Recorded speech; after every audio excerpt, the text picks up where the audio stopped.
तो एक बार एक राजकुमारी को पक्षी मिलता है। वो पक्षी को सोने के पिंजरे में रखती है। तो सोने के पिंजरे की बहुत सफाई करती है वो, उसके पॉलिशिंग करती है, उसे साफ करती है, नहीं, और हमेशा उसे सेंट वगैरह लगा के खुशबूदार बना के रखती है। तो जो पिंजरा रहता है बहुत सुंदर रहता है, बहुत चमकता है। परंतु कुछ दिनों बाद क्या होता है, पक्षी मर जाता है, पिंजरे में था मर जाता है। क्यों मर जाता है? क्योंकि पिंजरे की तो बहुत बढ़िया सेवा करी, पिंजरे की बहुत अच्छी सेवा करी, परंतु जो उसके अंदर पक्षी बैठा हुआ था उसको दाना डालना भूल गई, उसको कुछ खिलाया नहीं। तो ये जो पिंजरे की सेवा का तात्पर्य है कि व्यक्ति अपने काम में डूबा रहता है, भौतिक वासनाओं में डूबा रहता है। तो आप जब न्यूज़पेपर देखते हैं, कोई सोशल मीडिया सुनते हैं, तो आप देखेंगे कि बहुत सारे विविध प्रकार के ये फैसेट्स है, अलग अलग प्रकार की न्यूज़ेस, चैनल्स, ये सभी अलग अलग काम के प्रकार हैं। चाहे शुरू में पढ़े न्यूज़पेपर के, अंत में पढ़े। हो सकता है आप में से कई लोग पिछले 20-30 सालों से न्यूज़पेपर पढ़ रहे होंगे, परंतु लगभग एक ही चीज है, नहीं, उस नेता ने भ्रष्टाचार किया, यहाँ इतने लोग मारे गए, ये एक्सीडेंट हो गया। लोग जयपुर से बस में आ रहे थे, तो बीच में 2 जगह पुलिस वाले ने रोक दिया। पुलिस वाले देख रहे हैं थोड़ा कम घूस दे। तो अब ऐसा नहीं, पुलिस वाले हैं, हम भी उस श्रेणी में आते हैं, अलग अलग कामों में, अलग अलग कार्यों में बिजी है। काम के 5 तीर होते हैं, तो इन 5 तीरों के माध्यम से इस भौतिक जगत को घायल किए हुए हैं। तो बोलते हैं कि भौतिक जगत इस काम के प्रभाव में डूबा हुआ है, और इसका जो पर्टिकुलर देवता है, बोलते हैं कि भौतिक जगत में हर चीज का देवता है। जैसे हमारी आंखों की पलकें झपक रही है, हम खाना खाते हैं, नहीं, और हम देख पाते हैं, और जब भोजन शरीर में जाता है पच पाता है। तो हर चीज के लिए कोई ना कोई एक देवता जिम्मेदार है, उस प्रक्रिया को वो कंट्रोल करता है। तो आपने सुना होगा कि कई बार जब पूर्णिमा होती है या अमावस्या होती है, तो किसी के घुटनों में अगर दर्द होता है तो बहुत ज्यादा बढ़ जाता है, कई बार कुछ और चीजें हो जाती है। तो हर चीज के लिए, हर प्रक्रिया के लिए प्रकृति के जितने भी काम होते हैं, अलग अलग देवताओं का जिम्मेदारी दे रखी है। तो इस काम रूपी देवता का जो नाम है वो क्या है? कामदेव, जो इस भौतिक जगत को अपनी उंगलियों पे चला रहा है। बोलते हैं कि हजारों करोड़ों कामदेव मिल जाए तो भी भगवान की सुंदरता को वो पार नहीं पा सकते। तो एक गोपी दूसरी गोपी से बोलती है कि अगर तेरा मन इस भौतिक जगत से अगर छूट गया है, या फिर अगर तू यमुना किनारे बंसी वाले को देखने जाती है जो कि त्रिभंगी फॉर्म में खड़ा हुआ है, अगर उसको तू देख लेती है तो तेरा भौतिक जगत से मन उचट जाएगा, छूट जाएगा, क्योंकि उनका जो स्वरूप है वो इतना सुंदर है, इतना आकृष्ट करता है। आप सोचिए, इस भौतिक संरचना में कितनी सारी सुंदर सुंदर चीजें हैं, हम उनकी तरफ आकर्षित होते हैं। तो जिसने ये पूरी संरचना बनाई है, जिसने पूरा क्रिएशन किया है, जिसने पूरा ब्रह्मांड बनाया है, हजारों ऐश्वर्या राय, हजारों शाहरुख खान, और प्रकृति के हिसाब से कश्मीर वगैरह सब जिसने बनाया है, वो कितना सुंदर होगा, वो कितना सुंदर होगा। तो भगवान का नाम क्या है? मदन मोहन। जो उस मदन को, उस मद को जो मोह लेते हैं, उस मद को मोह लेते हैं, वो है मदन मोहन। फिर इससे भी आगे हमारे जो आचार्य गण है वो एक और चीज बताते हैं कि राधा रानी, मदन मोहन मोहिनी, जो उस मदन को भी मोह लेते हुए है राधा रानी। तो भौतिक जगत से अगर हमें पार पाना है तो उसका केवल और केवल एक ही रास्ता है, वो भगवान श्री कृष्ण के चरणों का शरणागति। उसके अलावा इस भौतिक जगत में कोई रास्ता नहीं है। बोलते हैं हरे नाम हरे नाम हरे नाम एव ही केवलम, कलेव नास्ते व नास्ते व गतिरन्यथा। ये कलयुग में हरि हरि नाम 3 बार बोला गया। जैसे कोर्ट में जो जज होता है वो ऑर्डर देता है ना, ऑर्डर ऑर्डर ऑर्डर 3 बार बजाए तो फाइनल। तो जोर देकर कहा गया है कि कलयुग में केवल हरि नाम ही एकमात्र रास्ता है। तो इसको बताने के लिए भगवान स्वयं आते हैं, भगवान इस भौतिक जगत में स्वयं प्रकट होते हैं। तो एक बार एक किस्सा समझने के लिए बताते हैं कि अकबर बोलता है बीरबल से, भाई तुम्हारे भगवान ऐसे कैसे हैं, इस भौतिक जगत में उन्हें आने क्या जरूरत है, इतना गंदा जगत है, नहीं इस जगत में क्यों आते हैं वो। तो फिर बीरबल बोलता है ठीक है मैं बताता हूँ। कुछ दिनों बाद, फिर कुछ दिनों बाद वो नदी किनारे भ्रमण कर रहे थे। भ्रमण करते करते नदी के मध्य एक नाव है, नाव में एक दासी बैठी है, दासी के हाथ में अकबर का एक छोटा बालक बैठा हुआ है, उसको झुला रही है, खिला रही है। तो अचानक से थोड़ी सी हलचल मचती है नाव में और वो नदी में गिर जाता है। तो अकबर आप देखता न था तुरंत किस पर छलांग लगाता है, नदी में छलांग लगाता है। वो तैरता तैरता उस बच्चे के पास पहुंचता है तो देखता है कि वो एक्चुअल में बच्चा नहीं होता, उसको वो एक गुड़िया होती है, प्लास्टिक के खिलौने की गुड़िया। फिर बीरबल आकर बोलते हैं अकबर आप तो इतने महान, आपके पास इतने सारे सैनिक हैं, इतनी ताकत है, क्यों आपने अपना महंगा सूट खराब करके इस नदी में कूद कर आप किसी को भी आदेश दे सकते। फिर अकबर बोलता है अरे नहीं, अरे मेरा बच्चा है, मेरा खुद का पुत्र है, तो मैं उसको कैसे दूसरों के लिए कूदा, मैं खुद ही कूद पड़ा। तो वैसे ही जब इस भौतिक जगत में शुद्ध भक्तों को विकट परिस्थिति का सामना करना पड़ता है तो इस भव सागर में भगवान स्वयं कूद पड़ते। तो कृष्णा जब भौतिक जगत में आते हैं तो अपने साथ अपने खुद की जमीन लेकर आते हैं। वो जमीन है क्या है, श्री श्री वृंदावन धाम में की जय। खुद का पानी लेकर आते हैं, वो पानी क्या है, यमुना मैया की जय। खुद के ऑफिसर्स लेके आते हैं, वो ऑफिसर्स कौन है, यशोदा मैया, राधा रानी, नहीं ब्रज के नंद गोपाल, वो सब ऑफिसर्स। तो भगवान अपने शुद्ध भक्तों के साथ एक क्रियाकलाप करते हैं, लीला करते हैं। तो लीला करने के 2 उद्देश्य हैं। पहला उद्देश्य यशोदा माई हो गई, राधा रानी हो गई, उनके साथ रास लीला करना, गोपाओं के साथ खेलना।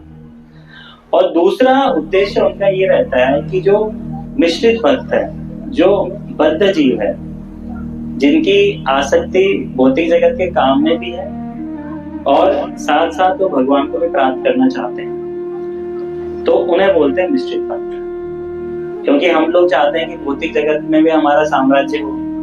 हम जाते हैं मंदिर में, मदन मोहन जी से प्रार्थना करते हैं, ठाकुर जी से प्रार्थना करते हैं कि हमारे घर में या फिर हमारे समाज में ये कमी है, आप दूर करो, मुझको ये चाहिए आप दूर करो, आप जहां पर वहीं रहिए, आप जहां पर वहीं रहिए, जो मेरे को चाहिए वो प्रदान करते रहिए।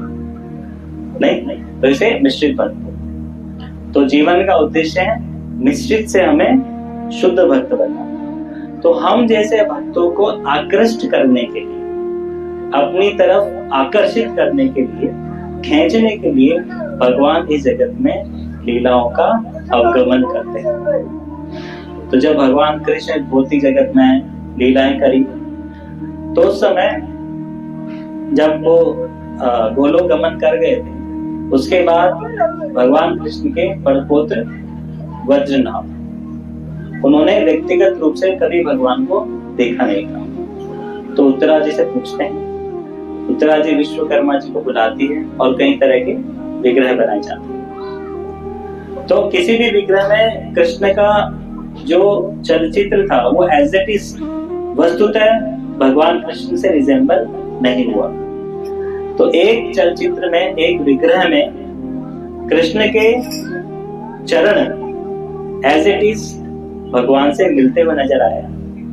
वो जो विग्रह कहलाए श्री श्री राधा मदन मोहन जी। एक विग्रह, दूसरा विग्रह था उसमें भगवान का जो बीच का हिस्सा जो एज इट इज कृष्ण से साक्षात उसका मिलन हुआ, वो विग्रह कहलाए श्री श्री राधा गोपीनाथ। और जिसमें मुखारविंद का वस्तुतः मिलन हुआ वो विग्रह कहलाए गोविंद जी। तो कालांतर में जब समय आगे बढ़ा तो ये किस तरह लुप्त हुए, कैसे विग्रह भूमिगत हुए, इसका कोई इतिहास तो नहीं है। परंतु जब पूरा वृंदावन विलुप्त हो चुका था, सब कुछ खत्म सा हो गया था, कुछ कोई मंदिर नहीं थे और पूरा पेड़ पौधों में, वन में पूरा छिप गया, तो फिर भगवान का एक और अवतार होता है, उसे युगल अवतार बोलते हैं। उसे युगल अवतार बोलते हैं। राधा और कृष्णा दोनों मिलके एक करुणा स्वरूप बनाते हैं। उस करुणा स्वरूप है कौन? श्री श्री चैतन्य महाप्रभु। चैतन्य महाप्रभु राधा कृष्ण नहीं है, वो राधा कृष्ण से अलग नहीं है, स्वयं भगवान है और भगवान के करुणा स्वरूप। तो चैतन्य महाप्रभु से पहले राधा कृष्ण की भाव भक्ति किसी भी आचार्य ने प्रदान नहीं करी थी, क्योंकि उनसे पहले कई आचार्य गण हुए, रामानुजाचार्य, मध्वाचार्य, तो उन्हें पता था, कई जगह ऐसा लिखा हुआ है कि कलयुग में किसी समय भगवान स्वयं महाप्रभु के स्वरूप में आएंगे तो भाव भक्ति देंगे राधा कृष्ण की। तो उससे पहले तक रुक्मणी और कृष्णा इनके मंदिर हुआ करते, राधा कृष्ण के बहुत ही कम थे, क्योंकि राधा कृष्ण का जो प्रेम है उसको समझना बहुत मुश्किल है, साधारण व्यक्ति सिंपल तरीके से नहीं समझ सकता। तो चैतन्य महाप्रभु के पास है भाव भक्ति और राधा कृष्ण की भक्ति का उद्घाटन इस भौतिक जगत में हुआ। तो उनके अंतर्गत 6 गोस्वामी आते हैं, रूप गोस्वामी, सनातन गोस्वामी, जीव गोस्वामी, गोपाल भट्ट गोस्वामी, रघुनाथ दास गोस्वामी और रघुनाथ भट्ट गोस्वामी। तो आप वृंदावन के जितने महत्वपूर्ण मंदिर आज देखते हैं, चाहे राधा दामोदर हो, राधा रमन हो, राधा गोविंद हो, राधा गोपीनाथ हो, ये सब इन गोस्वामियों द्वारा प्रकट विग्रह हैं। तो चैतन्य महाप्रभु ने इन्हें बोला कि आप वृंदावन जाइए, वृंदावन में जो भक्ति शास्त्र है उनकी रचना करें और साक्षात भगवान से प्रार्थना करें कि वो वापस से इस वृंदावन में उपस्थित हो। तो जो सबसे पहले जो विग्रह प्रकट हुए इस वृंदावन में, सबसे पुराने, सबसे पहले, वो थे श्री श्री राधा मदन मोहन जी। अद्वैत आचार्य के माध्यम से ये प्रकट हुए और अद्वैत आचार्य को चैतन्य महाप्रभु ने बंगाल बुलाया, तो उन्होंने ये विग्रह मथुरा में एक ब्राह्मण थे चौबे जी करके, उनको सेवा के लिए दे दिया। चौबे जी के एक पुत्र था, तो ये मदन मोहन जी को एज ए दूसरा पुत्र ट्रीट करते थे और जैसे भी सेवा बन पड़ती थी वो किया करते। तो एक बार सनातन गोस्वामी, जो कि उस समय वृंदावन के सबसे वरिष्ठ भक्त, वो पहुंचते हैं मधुकरी करने के लिए। मधुकरी वो सप्ताह में एक बार किया करते थे और करके जो भी मिलता था उसका भोग लगा के वो प्रसाद स्वरूप ग्रहण करते थे और पूरे सप्ताह भगवान का भजन, भगवान का जो लीलाएं हैं, भगवान का जो साहित्य है उनको लिखते थे। जब वो चौबे जी के पास देखते हैं कि मदन मोहन जी को ऐसे नॉर्मल ऐसे ट्रीट कर रहे हैं, कोई प्रॉपर विधि विधान से सेवा नहीं कर पा रहे, तो उनके मन में आता है, तो बोलते हैं कि इसको आप अपने बेटे जैसे क्यों पाल रहे हैं, जहाँ पर आपका बेटा रहता है वहां पर आप सुला देते हैं, प्रॉपर खिलाते भी नहीं, कोई मंत्र वगैरह भी आपको प्रॉपर आते नहीं है, तो ये सेवा मदन मोहन जी शायद स्वीकार नहीं करेंगे। तो इतना बोलकर सनातन गोस्वामी वहां से चले जाते हैं। तो कुछ समय बाद मदन मोहन जी उनके हृदय में आते हैं सनातन गोस्वामी को, बोलते हैं कि जैसा हूं मैं इतने सालों तक उनसे सेवा ग्रहण करी है, तो आपको बीच में पढ़ने की जरूरत नहीं। तो ये तो बोलते हैं मदन मोहन जी से, सॉरी सनातन गोस्वामी से, और चौबे जी से बोलते हैं कि अब मैं अपने एक भक्त सनातन के पास जाना चाहता हूँ, आप मुझे उनको सुपुर्द कर दें। तो पहले मथुरा में मदन मोहन जी सेवा पा रहे थे, फिर भगवान के इशारे पर मदन मोहन जी चले जाते हैं वृंदावन, पुनः वृंदावन चले जाते हैं और वहां पर सेवा की जाती है सनातन गोस्वामी के माध्यम से। तो सनातन गोस्वामी क्या खिलाया करते थे उन्हें? जो खुद पाते थे। और खुद क्या पाते थे, सप्ताह में एक बार थोड़ा सा आटा या कुछ सूखी रोटी जो भी मिल जाती है उसके बाटले बनाते थे। अगर आटा मिल गया तो उसके बाटले बनाए, पानी वानी डाल के मोटे मोटे, और मदन मोहन जी को वही अर्पित किया था। और बोलते थे कि मेरे पास तो यही है, मेरे को महाप्रभु ने कार्य दिया हुआ है, तो मेरे पास इतना समय नहीं है कि मैं आपको बहुत सारे व्यंजन बना सकूं, आप इसे स्वीकार करिए। और जो भी मैं शास्त्र अध्ययन करता हूँ, शास्त्र पढ़ता हूँ, मंत्र पढ़ता हूँ, उससे आप खुश रहिए। तो मदन मोहन जी बोलते हैं कि इतना समय हो गया, इतने दिन हो गए मुझे तुम सूखे बाटले खिला रहे हो, थोड़ा इसमें नमक तो डाल दो। क्या डाल दो इसमें? नमक तो डाल दो। तो सनातन गोस्वामी बोलते हैं आज तुम नमक मांग रहे हो, कल सब्जी मांगोगे, फिर खीर मांगोगे, फिर पूड़ी मांगोगे, तो इतना समय मेरे पास नहीं है, तुम खुद से इसका इंतजाम कर लो। फिर कुछ समय बाद कोई नमक का व्यापारी यमुना नदी पार कर रहा था, तो किसी तरह उसका जहाज यमुना में फंस जाता है। तो पूछता है कैसे निकले, तो वहां के जो ब्रजवासी होते हैं बोलते हैं कि यमुना किनारे एक भगवान के सिद्ध भक्त हैं सनातन गोस्वामी, आप उनके पास जाएं तो आपकी मदद करेंगे। तो उनके पास आते हैं, तो गोस्वामी जी बोलते हैं कि मेरा तो क्या है, आप ठाकुर जी से प्रार्थना करें, अगर वो चाहेंगे तो आपकी जो नाव है, जो जहाज है, वो निकल जाएगा। तो प्रार्थना करके जाते हैं, जहाज निकल जाता है, और वो बोलते हैं कि मैं अब मदन मोहन जी के मंदिर का निर्माण करूंगा। तो वहां पर एक निर्माण होता है मदन मोहन जी के मंदिर का, वो पहला मंदिर निर्माण होता है पूरे वृंदावन के अंदर। तो जब आप वृंदावन की परिक्रमा करते हैं तो यमुना किनारे आपको मदन मोहन जी का मंदिर दिखेगा। अभी थोड़ा सा टूटा हुआ है, किस किस ने देखा हुआ मदन मोहन जी का मंदिर वृंदावन? तो भाग्य भक्तों से अनुरोध है, परिक्रमा के समय मदन मोहन जी का मंदिर आज भी एग्जिस्ट होता है। अब शॉर्ट में फिर उसके बाद जो ठाकुर जी प्रकट होते हैं वो होते हैं गोविंद देव जी। अब मैं ज्यादा लंबा नहीं कह चुका, गोविंद देव जी का प्राकट्य होता है रूप गोस्वामी के माध्यम से, और वहां पर हर एकादशी को दिया जलाया करते थे। एकादशी के दिन करीबन 51 दिए जलाए करते थे, और 7 मंजिला गोविंद देव जी का मंदिर हुआ करता था। पहला मंदिर बना मदन मोहन जी, दूसरा बना गोविंद देव जी। तो इतने बड़े मंजिल के ऊपर जब दिया जल रहा है तो आगरा से उसकी रोशनी चमक रही है। तो उस समय जो शासक थे वो थे औरंगजेब। तो औरंगजेब बोली क्या है? बोले कि मंदिर है, उसके ऊपर की रोशनी है। और वहां पर राजपूत सैनिक थे कोई, तो उन्हें पता लगा कि औरंगजेब को पता लग गया और औरंगजेब इसे तोड़ने की साजिश कर रहा है। तो वो तुरंत घोड़े पे सवार होके वृंदावन पहुंचता है, भक्तों को बताता है।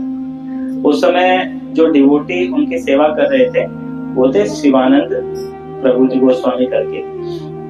तब उन्हें पता लगता है, तो रातों रात वो मदन मोहन जी को तो पीछे गोविंद देव जी को तालाब में डाल देते हैं, रख देते हैं कुछ समय के लिए, स्त्री और बच्चों को कहीं दूर भेज देते हैं। और जो ग्रंथ रूप गोस्वामी सनातन गोस्वामी लिख रहे थे उनको खेतों में जाकर बक्सों में गाड़ देते हैं। और एक महामाया देवी का मूर्ति भी उस मंदिर में था, तो गोविंद देव जी को तो रख देते हैं पर महामाया को वहीं छोड़ देते हैं। तो जब औरंगजेब आक्रमण करता है, मंदिर तोड़ने लगते हैं, उनके 3 जो ऊपर के 3 फ्लोर थी वो टूट जाती है। तो महामाया को सहन नहीं होता, तो पूरा मंदिर धड़ धड़ धड़ करके हिलने लगता है और सभी सैनिक डर जाते हैं, वहां चले जाते हैं। तो आप भी अगर आप गोविंद देव जी जाते हैं वृंदावन में जो मंदिर है उसके 4 फ्लोर आज भी स्थित है और 3 फ्लोर तो उनके द्वारा तोड़ दिए गए थे। फिर प्रश्न आता है ठाकुर जी को कहाँ ले जाया जाए? तो सबसे पहले राधा कुंड वहां रुकते हैं, राधा कुंड के बाद में काम्यवन। काम्यवन में राजा राम सिंह थे, वहां पर कुछ दिन रहते हैं, पर पता लगता है कि औरंगजेब को इस जगह का पता लग सकता है। फिर गोविंद देव जी आपके आते हैं गोविंदगढ़, राजस्थान में है, वहां गोविंद देव जी 25 साल रहते हैं। कितने साल? 25 साल। और फिर किसी कारणवश से जयपुर में उस समय जो राजा थे वो थे जयसिंह द्वितीय। फिर वो ठाकुर जी के विग्रह को बोलते हैं कि आप इन्हें जयपुर लाके लेकर आए। तो गोविंद देव जी 50 साल के बाद जयपुर पहुंचते हैं। 50 साल की उनकी यात्रा रहती है लगभग, तो 50 साल बाद वो जयपुर पहुंचते हैं। और आपने देखा होगा कनक वृंदावन जयपुर में, कौन कौन जाते हैं कनक वृंदावन? जयपुर में एक जगह आमेर की तरफ जाते हैं। तो सबसे पहले गोविंद जी और ये जो विग्रह है मदन मोहन जी उधर स्थापित हुए। जब जयपुर नगरी का निर्माण कार्य शुरू हुआ तो गोविंद जी बोलते हैं कि आप मुझे तो बाहर रख रहे हैं और खुद अंदर जा रहे हैं, तो इसलिए फिर राजा गोविंद देव जी के मंदिर का निर्माण अपने महल के सामने करवाते। तो जो प्रेजेंट टाइम में जो गोविंद देव जी है वो इस तरह से सिटी पैलेस के सामने स्थापित हुए। तो उस समय तक और कई सालों तक गोविंद देव जी, गोपीनाथ जी और मदन मोहन जी वहीं पर स्थापित थे। तो वहीं पर उनकी बेटी की शादी करौली के राजा से होती और बेटी आसक्त होती है मदन मोहन जी से। वो बोलती है अगर मैं जाऊंगी तो दहेज में मदन मोहन जी को लेकर जाऊंगी। फिर सब दुविधा में, क्योंकि मदन मोहन जी तो प्रजा की संपत्ति है, तो कैसे ऐसे दे दे। तो बेटी बहुत परेशान होती, रोती है। तो फिर मदन मोहन जी स्वयं उनके स्वप्न में आकर बोलते हैं कि मैं आपको इसका सॉल्यूशन बताऊंगा। अब परीक्षा रखी जाती है कि आपकी आंखों के सामने पट्टी बांधी जाएगी, राजकुमारी की आंखों के सामने, आंखों के आगे पट्टी बांधी जाएगी और आपके सामने कई सिमिलर विग्रह होंगे। आप किसी भी विग्रह को ज्यादा लंबे समय तक छू के रखेगी, वो विग्रह आप ले जाना। तो मदन मोहन जी उन्हें क्लू देते हैं कि जब आप मुझे टच करेगी, मुझे स्पर्श करेगी, उस समय जो मेरा मूर्ति स्वरूप है वो आपको एक मानव त्वचा जैसा अनुभव होगा कि आपने मानव त्वचा को स्पर्श किया। तो जब राजकुमारी के आगे आंखों के आगे पट्टी बांधी गई, वो सभी विग्रहों को जब चरणों को छू रही थी, तो एक विग्रह में उन्हें जो मानव त्वचा का स्पर्श हुआ, तो उन्होंने वहीं पर उन्हें होल्ड कर लिया कि ये है मेरे मदन मोहन जी। तो इस तरह से जो मदन मोहन जी है वो जयपुर से कहाँ पर आए? करौली। श्री श्री राधा मदन मोहन जी की जय।